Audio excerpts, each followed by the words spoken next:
सहना भवतु सहनौ भुनक्तु सह वीर्यं करवावहै तेजस्विनावधीतमस्तु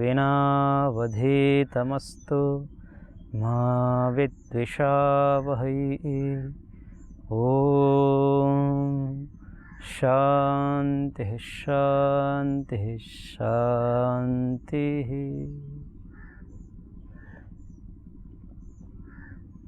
ओम श्री परमात्मने नमः। न्याय दर्शन की कक्षा में आप सभी का स्वागत है। हम न्याय दर्शन के तीसरे प्रकरण प्रमेय प्रकरण पर चर्चा कर रहे थे। उस प्रमेय प्रकरण के अंतर्गत 12 प्रमेय हैं, जिसमें से तीसरा प्रमेय इंद्रिय पर हम विचार कर रहे थे। महर्षि सूत्रकार ने कहा था, घ्राण रसन चक्षु त्वक श्रोत्राणि इंद्रियाणि भूतेभ्यः। ये 5 ज्ञान इंद्रियां हैं, नासिका, जिह्वा, चक्षु, त्वक और श्रोत्र। ये 5 ज्ञान इंद्रिय जिसके माध्यम से हमें ज्ञान होता है, और ये 5 ज्ञान इंद्रियां 5 भूतों से बनी हैं। भूतेभ्यः ऐसा सूत्रकार ने कहा। तो 5 भूत कौन कौन से हैं, इस विषय में भी महर्षि ने कहा, पृथिव्यापस तेज वायुराकाशम इति भूतानि। अर्थात पृथ्वी, जल, तेज, वायु और आकाश, ये 5 भूत हैं। पृथ्वी जो जितने ठोस पदार्थ हैं उसको पृथ्वी अर्थात पार्थिव कहते हैं। तरल पदार्थ रूप में जो पदार्थ हैं उसे जल, जिसे द्रव कहा जाता है। तेज जो अग्नि स्वरूप है, अग्नि का एक रूप है, उसको तेज शब्द से कहा गया है। वायु और आकाश, ये 5 भूत हैं। 5 भूतों से 5 इंद्रियां बनी हैं। और इंद्रियां 5 भूत से कैसे बनी, इसका पता कैसे चला हमें? तो इसके पता करने के लिए सबसे पहले भूतों के गुण के विषय में हमें थोड़ी जानकारी होनी चाहिए कि इनके गुण क्या है। अर्थात 5 भूत और 5 भूतों के अपने अपने कुछ विशेष गुण हैं, कुछ सामान्य गुण भी होते हैं। यहाँ पर विशेष गुणों की चर्चा है। एक एक भूत के एक एक विशेष गुण।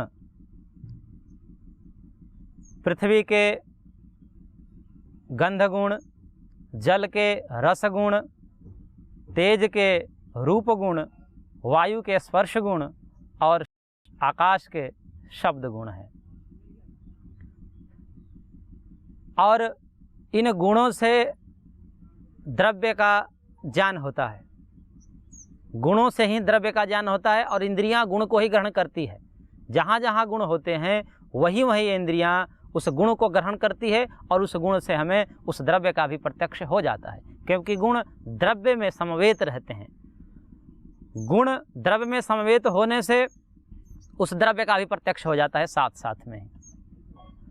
तो 5 गुण, और उन 5 गुणों से द्रव्य का अनुमान होगा, और उन 5 द्रव्यों से 5 ज्ञान इंद्रियां बनी हैं। कैसे बनी है, इस विषय में थोड़ी सी चर्चा हम कर लेते हैं।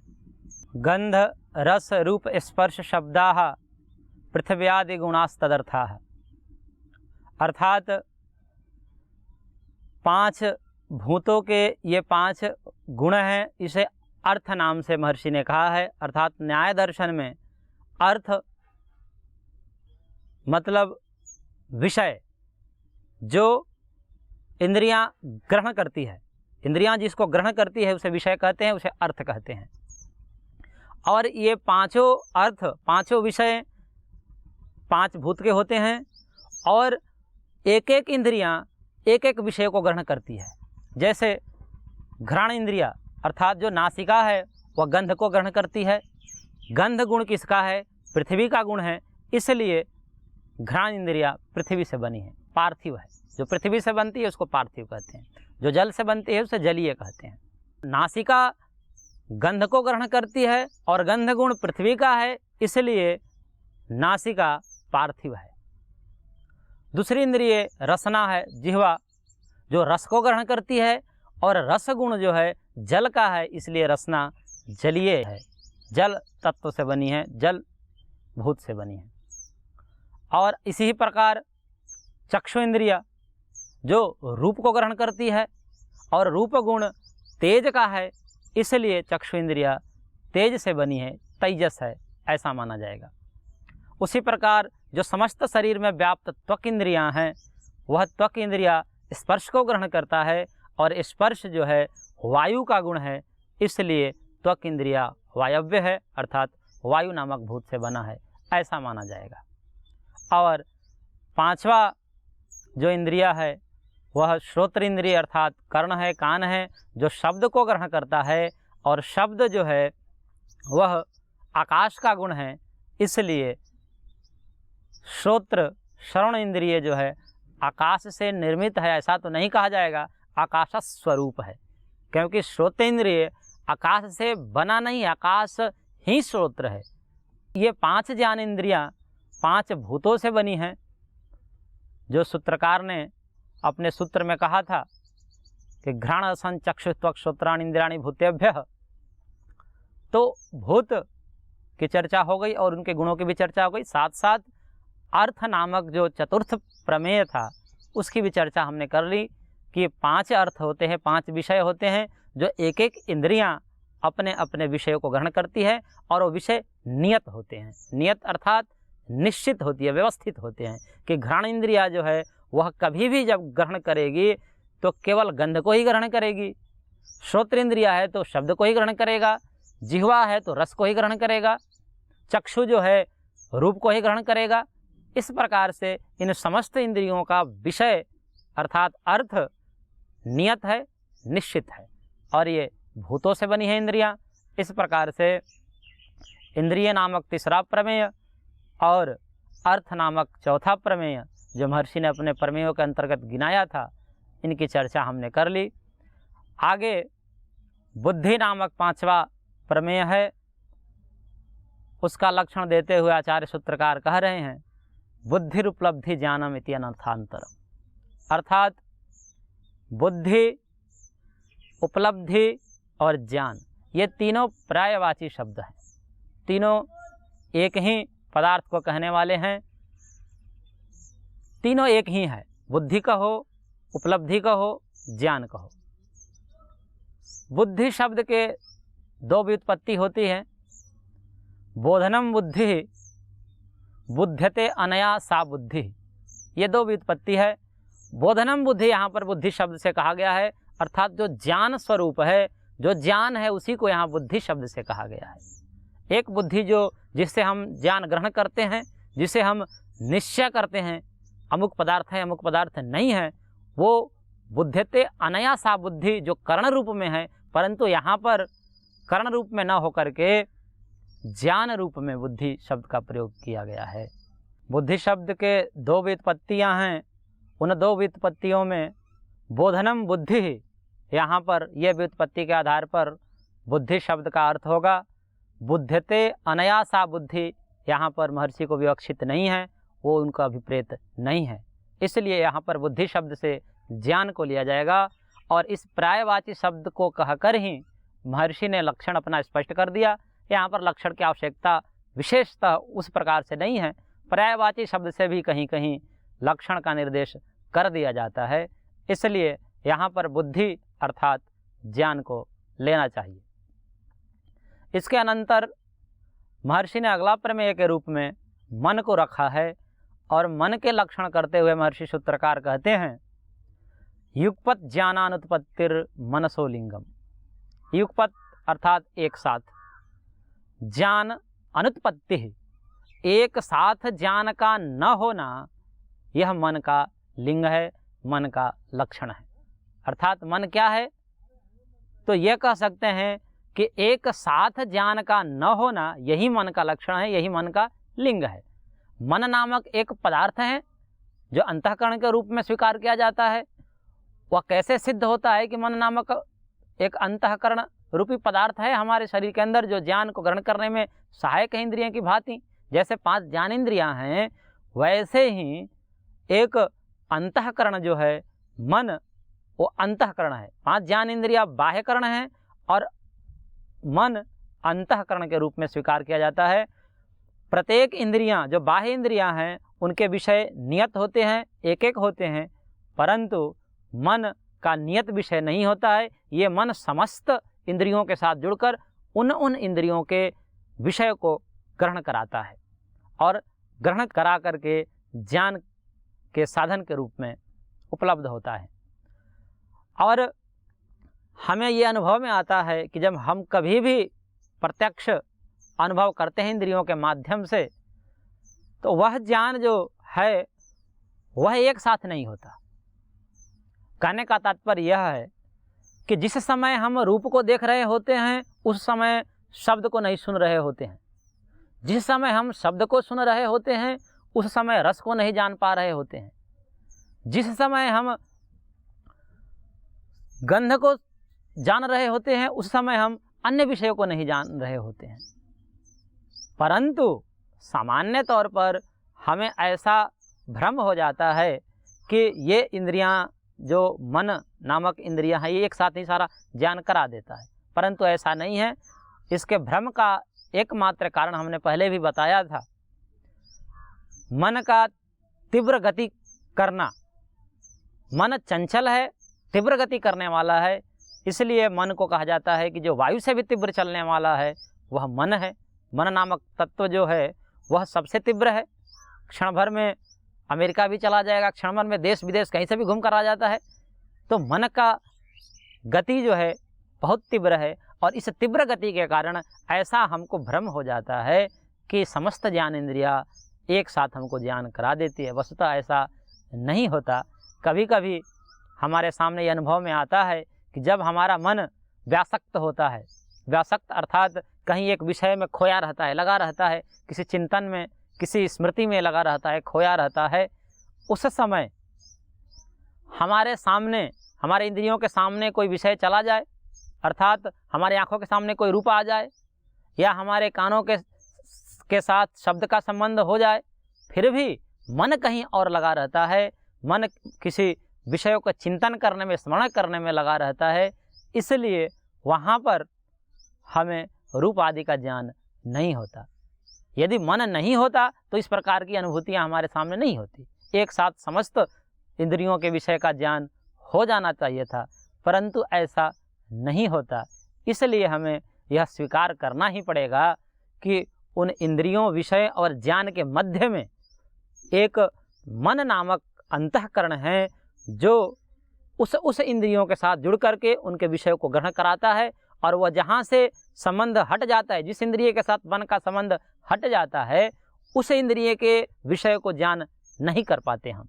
यदि मन चक्षु इंद्रिय से हट जाए तो आँख खुली रहते हुए भी देख नहीं पाएगी, अर्थात उसका ज्ञान नहीं हो पाएगा। यदि मन जो है श्रोत्र इंद्रिय के साथ अपना संबंध छोड़ दे, कहीं अन्यत्र लग जाए, तो कान के साथ शब्द का संबंध होने पर भी शब्द का ज्ञान नहीं होगा। इसलिए इन समस्त अनुभवों से हमें ये पता चलता है कि एक मन नामक अंतःकरण है जो इन विषय, इंद्रिय और ज्ञान के मध्य में जोड़ता है। ज्ञान, इंद्रिय, विषय के मध्य में एक मन तत्व सिद्ध होता है। इसलिए मन का लक्षण महर्षि सूत्रकार ने कहा, युगपत ज्ञानानुत्पत्ति मनसो लिंगम। एक साथ ज्ञान का न होना यही मन को सिद्ध करने में लक्षण बनता है, हेतु बनता है, लिंग बनता है। इस प्रकार से मन नामक प्रमेय की भी चर्चा महर्षि सूत्रकार ने कर दी। तदनंतर अगला प्रमेय प्रवृत्ति नामक प्रमेय है। प्रवृत्ति नामक प्रमेय के लक्षण करते हुए महर्षि सूत्रकार कह रहे हैं, प्रवृत्ति वाग बुद्धि शरीरारंभ। अर्थात प्रवृत्ति उसे कहते हैं जो शरीर, वाणी और मन, इन तीनों से जो आरंभ अर्थात क्रिया हो रही है उसे प्रवृत्ति कहते हैं, जिसे मनसा वाचा कर्मणा कहते हैं। मन से जो व्यापार हो रहा है, चिंतन हो रहा है, उसे भी प्रवृत्ति कहते हैं। वाणी से जो हम कर्म कर रहे हैं, बोल रहे हैं, उसको भी प्रवृत्ति कहते हैं। और शरीर से जो हम कर्म कर रहे हैं उसे भी प्रवृत्ति कहते हैं। इस प्रकार मनसा वाचा कर्मणा ये तीनों प्रकार से जो व्यापार, जो कर्म होता है, उसे प्रवृत्ति नाम से महर्षि सूत्रकार ने कहा है। और वह प्रवृत्ति 10 प्रकार के हो सकती है, जो हमने दूसरे सूत्र में अध्ययन किया था कि 10 प्रकार के पुण्य और 10 प्रकार के पाप इन मन, वाणी और शरीर से होता है। तो इस प्रकार से प्रवृत्ति यहाँ पर कर्म के अर्थ में आया है। प्रवृत्ति अर्थात कर्म समझना चाहिए, जो मन से, शरीर से और वाणी से किया जाता है। प्रमेय के अगले क्रम में 8वां प्रमेय दोष नामक प्रमेय है, जिसका लक्षण करते हुए भगवान सूत्रकार कह रहे हैं कि प्रवर्तना लक्षणा दोषाः। दोष वह है जो प्रवर्तना लक्षण वाला है। प्रवर्तना लक्षण का तात्पर्य है प्रवृत्ति जो मन, शरीर और वाणी के द्वारा प्रवृत्ति होती है, उस प्रवृत्ति का हेतु जो होता है वह दोष होता है, उसको दोष कहते हैं। अर्थात जो भी प्रवृत्तियां होती हैं, जो भी शरीर से, वाणी से और मन से जो भी व्यापार होता है, जो भी क्रियाएं होती हैं, उन क्रियाओं का हेतु दोष होता है। और वह दोष 3 प्रकार का होता है: राग, द्वेष और मोह। राग उसे कहते हैं सुखानुसयी राग, जो महर्षि पतंजलि ने योग दर्शन में कहा है कि सुख के पीछे जो आता है, जिस पदार्थ से हम सुख ले लेते हैं और उस सुख के ले लेने के पश्चात उस वस्तु के साथ, उस व्यक्ति के साथ जिससे हमने सुख लिया है, अंतःकरण के साथ एक लगाव हो जाता है, जुड़ाव हो जाता है। उस जुड़ाव को, उस अटैचमेंट को राग शब्द से कहा जाता है। राग वहीं होगा जहाँ पर सुख होगा, सुख के पीछे राग आता है। और इसी प्रकार से दुखानुशयी द्वेषः, दुख के पीछे द्वेष आता है। जिस भी पदार्थ से, जिस भी वस्तु से या जिस व्यक्ति से हमें दुख मिला है, जो दुख का साधन है, उसके पीछे, उस वस्तु से, उस व्यक्ति से, उस दुख के साधन से हमारे एक अंतःकरण में भाव बन जाता है। वह भाव जो है उसको द्वेष कहते हैं। और वह द्वेष निवृत्ति स्वरूप होता है, उसकी क्रिया निवृत्ति रूप होगी। और राग से जो क्रिया होगी वो प्रवृत्ति स्वरूप होगी। जहाँ राग होगा वहाँ पर हम वस्तु को पाने का प्रयत्न करेंगे, जहाँ द्वेष होगा हम वस्तु को छोड़ने का प्रयत्न करेंगे। प्रवृत्ति दोनों ही है, दोनों को प्रवृत्ति ही कहेंगे, लेकिन प्रवृत्ति में भी अंतर है। एक पाने की प्रवृत्ति होती है और एक छोड़ने की प्रवृत्ति होती है। पाने छोड़ने की प्रवृत्ति के बीच का जो कारण है, हेतु है, वह राग और द्वेष है, जिसे दोष शब्द से महर्षि ने कहा है। जो भी हम कर्म करते हैं, शरीर, वाणी और मन से जितने भी प्रकार के कर्म होते हैं, वह समस्त कर्म का मूल दोष होता है। अर्थात राग और द्वेष के कारण ही सारे कर्म संपादित होते हैं इस लोक में। अपवाद के रूप में जो जीवन मुक्त पुरुष हैं, जो सिद्ध हैं, जो साधु हैं, जो सन्यासी हैं, उनका कर्म राग मूलक, द्वेष मूलक नहीं होता है, अपितु वो निष्काम कर्म होता है। बाकी जो भी व्यक्ति हैं, उन समस्त व्यक्तियों का कर्म राग मूलक, द्वेष मूलक, मोह मूलक, इन्हीं 3 के अंतर्गत समाहित हो जाते हैं। जैसे किसी भी कर्म को आप ले लीजिए, एक सड़क पर खड़े हो जाइए, जितने भी लोग भाग रहे हैं, आ रहे हैं, जा रहे हैं, उन समस्त कर्म के मूल में यदि देखा जाए तो 2 ही चीज़ है, या तो राग है उनके प्रवृत्ति के पीछे, या तो द्वेष है। या तो उनकी प्रवृत्ति किसी को पाने के लिए हो रही है या किसी को छोड़ने के लिए हो रही है। 2 ही कारण हैं और इन 2 ही कारण को दोष शब्द से कहा गया है, जो प्रवृत्ति का जनक है, प्रवृत्ति का हेतु है, कारण है। महर्षि भगवान कपिल भी अपने सांख्य शास्त्र में कहते हैं, न रागादृते तत्सिद्धि प्रतिनियत कारणत्वात्। अर्थात रागादि के बिना किसी भी प्रवृत्ति की सिद्धि नहीं होती है। प्रायः जो कर्म हम देखते हैं लोक में, उन समस्त कर्म के मूल में राग और द्वेष ही होता है। अपवाद स्वरूप साधु संत सन्यासी जो जीवन मुक्त पुरुष हैं, उनके कर्म रागमूलक, द्वेषमूलक, मोहमूलक नहीं होते हैं, अपितु वह निष्काम कर्म होते हैं। लेकिन यहाँ पर प्रायः जो कर्म होते हैं उन कर्मों को यहाँ पर कहा गया है, और उन कर्मों का कारण हेतु राग और द्वेष ही होता है। राग, द्वेष, मोह ये तीनों होते हैं। इसलिए महर्षि सूत्रकार ने दोष के लक्षण करते हुए कहा प्रवर्तना लक्षणा दोषाः। इसके अनंतर अगला प्रमेय प्रेत्य भाव नामक प्रमेय है, जिसका लक्षण महर्षि सूत्रकार करते हैं पुनरुत्पत्ति प्रेत्य भाव। पुनः उत्पत्ति प्रेत्य भाव। आत्मा को पूर्व शरीर जो प्राप्त था, उस शरीर को छोड़ करके किसी अन्य शरीर को धारण करना, यह पुनरुत्पत्ति है। पुनः उत्पत्ति, किसकी उत्पत्ति? आत्मा का पूर्व शरीर के साथ जो संबंध था, उस संबंध विच्छेद हो गया, जिसको मृत्यु कहते हैं। और उस संबंध विच्छेद के बाद जो आगे वाला अनंतर वाला शरीर के साथ संबंध बनता है, उसको भाव शब्द से कहा गया है। पूर्व वाला शरीर को आत्मा छोड़ दिया, उसको प्रेत्य संज्ञा दी जाती है। आत्मा जो शरीर को छोड़ देता है उसे प्रेत्य कहते हैं। आत्मा का पूर्व शरीर के साथ संबंध हट जाना और उत्तर शरीर के साथ संबंध बन जाना, यही प्रेत्य भाव है, यही पुनरुत्पत्ति है। पूर्व शरीर को आत्मा के पास कुछ कर्माशय होते हैं जो पूर्व जन्म को लेकर आता है। वो उस पूर्व जन्म से के कर्माशय के अनुसार यह पूरा जन्म चलता है, जिसका फल है जाति, आयु और भोग।